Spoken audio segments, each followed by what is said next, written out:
Hello உறவுகளே, welcome to our channel pregnancy and baby care Tamil. இந்த வீடியோவில் நம்ம எதை பற்றி பார்க்க போகிறோம் அப்படின்னா, இந்த வருடம் 2025 2வது சந்திர கிரகணம் செப்டம்பர் 7ஆம் தேதி நிகழ இருக்குது. இந்த சந்திர கிரகணம் நம்மளுடைய இந்தியாவில் தெரியுமா அப்படிங்கிறதையும், கர்ப்பிணி பெண்கள் என்ன செய்யக்கூடாது கிரகண நேரத்தப்போ அப்படிங்கிறதையும் இந்த வீடியோவில் பார்க்கலாம். வீடியோ ஃபுல்லாக ஸ்கிப் பண்ணாமல் முழுமையாக பாருங்கள். அப்போ தான் நான் என்ன சொல்கிறேன் அப்படிங்கிறது உங்களுக்கு புரியும்.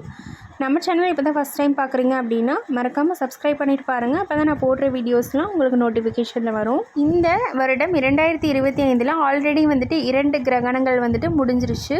ஒரு சூரிய கிரகணமும் ஒரு சந்திர கிரகணமும் முடிஞ்சிருச்சு. இப்போ 3ஆவதாக வரக்கூடிய கிரகணம் என்னென்னு பார்த்தீங்கன்னா சந்திர கிரகணம்.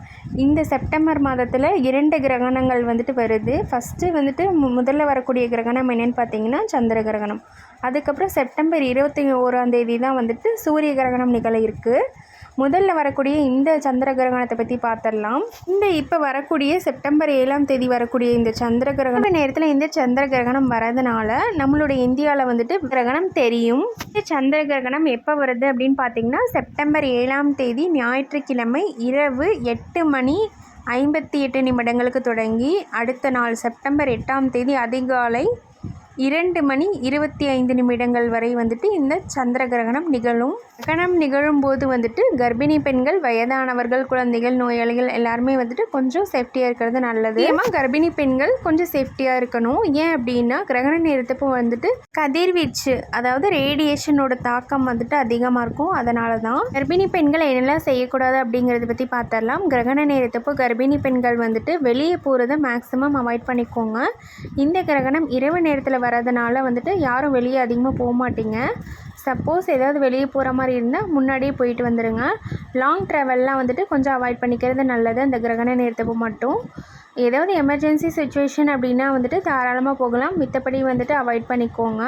ஏதாவது டெலிவரி பெயின் வந்துருச்சு அந்த மாதிரி ஏதாவது சுச்சுவேஷன் அப்படின்னா தாராளமாக போகலாம்.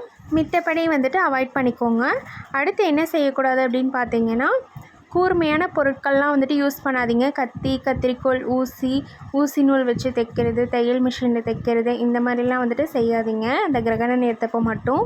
அதுக்கப்புறம் காய்கறிகள், பழங்கள், ஏதாவது நைஃப், கத்தி வச்சு கட் பண்ணுறது இதெல்லாம் செய்யாதீங்க அந்த கிரகண நேரத்தப்போ மட்டும். ஏன் அப்படின்னா நான் சொன்ன மாதிரி நெகட்டிவ் எனர்ஜி, நெகட்டிவ் வைப்ரேஷன் அதிகமாக இருக்கும் கிரகண நேரத்தப்போ. அதனால தான். அடுத்து கர்ப்பிணி பெண்கள் சாப்பிடும்போது ஈஸியாக டைஜஸ்ட் ஆகக்கூடிய உணவுகளாக எடுத்துக்கோங்க. இட்லி, தோசை, உப்புமா அந்த மாதிரி லைட்டான ஃபுட்ஸாக எடுத்துக்கோங்க. சப்பாத்தி, பரோட்டா, அப்புறம் ஆயிலில் பொரிச்ச உணவுகள், எண்ணெயில் பொரிச்ச உணவுகள், அப்புறம் அசைவ உணவுகள் இதெல்லாம் அந்த கிரகண நேரத்தப்போ மட்டும் தவிர்த்துக்கோங்க. அப்படின்னா கிரகண நேரத்தப்போ செரிமான பிரச்சனைகள் அதிகமாக இருக்கும். அதனால தான் ரொம்பவே லைட்டான ஃபுட்ஸாக எடுத்துக்கோங்க. முடிஞ்சளவு இரவு உணவை 8 மணிக்குள்ளே முடிச்சிருங்க. அப்போ தான் சீக்கிரமாக உங்களுக்கு ஜீரணமாகும். நம்மளாவே கர்ப்பிணி பெண்கள் நைட்டு நேரத்தில் லைட்டான ஃபுட்ஸ் தான் எடுத்துக்கணும். இப்போ கிரகணம் நிகழும் போது நீங்கள் ரொம்ப லைட்டான ஃபுட்ஸ் தான் எடுத்துக்கோங்க. அடுத்து என்ன செய்யக்கூடாது அப்படின்னு பார்த்தீங்கன்னா, எலக்ட்ரானிக் டிவைஸை விட்டு கொஞ்சம் தள்ளியே இருங்க. மொபைல் ஃபோன், டிவி, அப்புறம் லேப்டாப் வச்சு ஒர்க் பண்ணுறது இதெல்லாம் அந்த கிரகண நேரத்தப்போ மட்டும் கொஞ்சம் அவாய்ட் பண்ணிக்கிறது நல்லது. ஏன் அப்படின்னா கதிர்வீச்சோட தாக்கம் அதிகமாக இருக்கும். அதனால தான் கிரகணம் இரவு, அதாவது கரெக்டாக 8:58 தொடங்கி அடுத்த நாள் அதிகாலை நள்ளிரவுன்னு கூட சொல்லலாம். அடுத்த நாள் செப்டம்பர் 8ஆம் தேதி 2:25 வரை இந்த கிரகணம் நிகழும். அதனால் நீங்கள் காலையில் எந்திரிச்சோன்னே இந்த கிரகணம் முடிஞ்சோடையும் நீங்கள் தலைக்கு குளிச்சுக்கலாம்ங்கிறது நெகட்டிவ் வைப்ரேஷன் இல்லையா. அதனால் நம்ம குளிக்கிறது நல்லது எந்திரிச்சோன்னையும். இதுக்கு டவுட் இருக்கும், கிரகண நேரத்தப்போ சாப்பிட்லாமா, தண்ணி குடிக்கலாமா, தூங்கலாமா இந்த மாதிரிலாம் டவுட் இருக்கும். தாராளமாக எல்லாம் செய்யலாம். நிறைய பேர் சாப்பிடக்கூடாது, தண்ணி குடிக்கக்கூடாது அப்படிலாம் சொல்லுவாங்க. அதெல்லாம் இல்லை, நீங்கள் எல்லாம் சாப்பிட்லாம், தண்ணி குடிக்கலாம், எல்லாம் பண்ணலாம். சாப்பிடாம மட்டும் யாரும் இருக்காதீங்க. ஆனால் லைட்டான ஃபுட்ஸாக எடுத்துக்கோங்க.